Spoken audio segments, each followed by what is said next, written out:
Hi, ಎಲ್ರಿಗೂ ನಮಸ್ಕಾರ. ಈ ವಿಡಿಯೋದಲ್ಲಿ ನಾನು ನನ್ನ ಗೆಳೆಯನ ಮದುವೆಯ ಒಂದಿಷ್ಟು ತುಣುಕುಗಳನ್ನು ನಿಮ್ಮ ಮುಂದೆ ಶೇರ್ ಮಾಡಿಕೊಳ್ತಾ ಇದ್ದೇನೆ.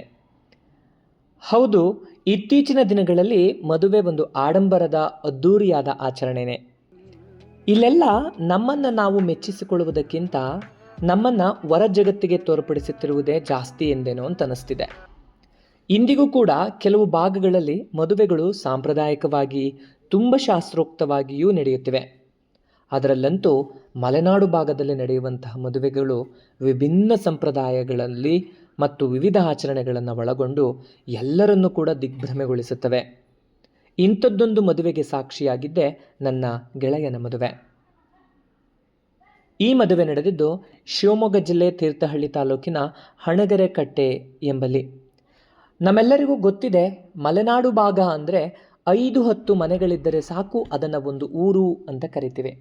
ಈ ಊರುಗಳಲ್ಲಿ ಯಾವುದಾದರೂ ಒಂದು ಸಂಭ್ರಮ ಆಚರಣೆ ನಡೀತಾ ಇದೆ ಅಂತಂದರೆ ಇಡೀ ಊರೇ ಇನ್ವಾಲ್ವ್ ಆಗ್ತಕ್ಕಂಥದ್ದನ್ನು ನೋಡ್ಬೋದು. ಇಡೀ ಊರೇ ತನ್ನ ಬಾಂಧವರಂತೆ ಬಂಧು ಬಳಗದಂತೆ ಸಂಭ್ರಮಿಸ್ತಾರೆ. ಅವತ್ತು ನಮ್ಮೆಲ್ಲರಿಗೂ ಅನಿಸಿದ್ದು ಹಾಗೇನೆ.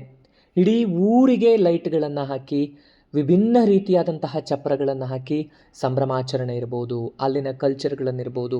ಎಲ್ಲೋ ಒಂದು ಕಡೆ ವೇಗಗತಿಯಲ್ಲಿ ಟೌನ್ಗಳಲ್ಲಿ ನಾವು ಮ್ಯಾರೇಜ್ ಹಾಲ್ಗಳಲ್ಲಿ ಮ್ಯಾರೇಜ್ಗಳನ್ನು ಫಿಕ್ಸ್ ಮಾಡ್ತಾ ಇದ್ದೇವೆ, ಚೌಟ್ರಿಗಳನ್ನು ಫಿಕ್ಸ್ ಮಾಡ್ತಾ ಇದ್ದೇವೆ, ಪಾರ್ಟಿ ಹಾಲ್ಗಳಲ್ಲಿ ಎಂಗೇಜ್ಮೆಂಟ್ಗಳನ್ನು ಕಂಡಕ್ಟ್ ಮಾಡ್ತಾ ಇದ್ದೇವೆ, ಆರ್ಗನೈಸ್ ಮಾಡ್ತೇವೆ. ಇಂಥವುಗೆಲ್ಲವನ್ನು ಬಿಟ್ಟು ಅದನ್ನು ನೋಡಿದಾಗ ಆ ಊರೇ ಒಂದು ರೆಸಾರ್ಟ್ ಏನೋ ಅನ್ನೋಷ್ಟು ಫೀಲ್ ಆಯಿತು.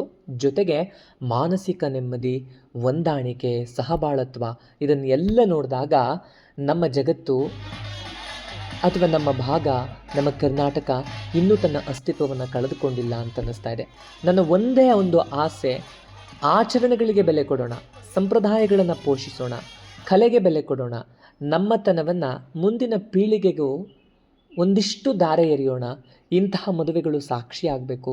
ನಾವು ನಮ್ಮ ಬಿಡುವಿನ ಸಂದರ್ಭದಲ್ಲೂ ಇಂತಹ ಆಚರಣೆಗಳಲ್ಲಿ ಪಾಲ್ಗೊಂಡಾಗ ಮಾತ್ರ ನಮ್ಮ ಮುಂದಿನ ಜನಾಂಗಕ್ಕೆ ಟ್ರಾನ್ಸ್ಫರ್ ಮಾಡಲಿಕ್ಕೆ ಸಾಧ್ಯ. ಇನ್ ಕೇಸ್ ನಾವೇ ನೆಗ್ಲೆಕ್ಟ್ ಮಾಡ್ತಾ ಇದ್ದೀವಿ ಅಂತಂದರೆ ಮುಂದಿನ ಪೀಳಿಗೆಗೆ ನಾವು ಏನನ್ನು ಟ್ರಾನ್ಸ್ಫರ್ ಮಾಡಲಿಕ್ಕಾಗಲ್ಲ. ಮುಂದಿನ ಸೊಸೈಟಿಯನ್ನು ಬ್ಲೇಮ್ ಮಾಡೋಕ್ಕಾಗದೆ ಕೈಕಟ್ಟಿ ಕೂರಬೇಕಾಗ್ತದೆ. ಅಲ್ಲಿ ವೆಜ್ ಆ್ಯಂಡ್ ನಾನ್ ವೆಜ್ ಫುಡ್ಡನ್ನು ಅರೇಂಜ್ ಮಾಡಿದರು. ನಮಗೆಲ್ಲ ಅನ್ನಿಸ್ತಾ ಇದೆ, ಎಷ್ಟೋ ಟೈಮ್ ನಾವು 10,000, 5,000, 15,000 ರೆಸಾರ್ಟ್ಗಳಿಗೆ ಇನ್ವೆಸ್ಟ್ ಮಾಡ್ತೇವೆ. ಅಲ್ಲಿನ ನ್ಯಾಚುರಲ್ ಫುಡ್ ಎಷ್ಟು ಚೆನ್ನಾಗಿತ್ತು ಅಂದರೆ ಅಲ್ಲೇ ಫುಡ್ ಪ್ರಿಪೇರ್ ಮಾಡಿಬಿಟ್ಟು ವೆಜ್ ಒಂದು ಕಡೆ, ನಾನ್ ವೆಜ್ ಒಂದು ಕಡೆ. ಸೊ ನೋಡಲಿಕ್ಕೆ ಒಂದು ತುಂಬ ಮತ್ತು ಸುಂದರವಾದಂತಹ ಒಂದು ತಾಣ ಅಂತ ಅನ್ನಿಸ್ತು. ನಾವಂತೂ ತುಂಬ ಎಂಜಾಯ್ ಮಾಡಿದ್ದೀವಿ ಈ ಮ್ಯಾರೇಜನ್ನು. ನಿಮ್ಮಲ್ಲೂ ಕೂಡ ಈ ಥರದ್ದೇ ಮ್ಯಾರೇಜ್ಗಳನ್ನು ನೋಡಿದರೆ ಮತ್ತು ಮದುವೆಯ ಬಗ್ಗೆ ಏನಾದರೂ ಅನಿಸಿದರೆ ಈ ಕಮೆಂಟ್ ಬಾಕ್ಸ್ನಲ್ಲಿ ಶೇರ್ ಮಾಡಿ ಅಂತ ಹೇಳ್ತೇನೆ.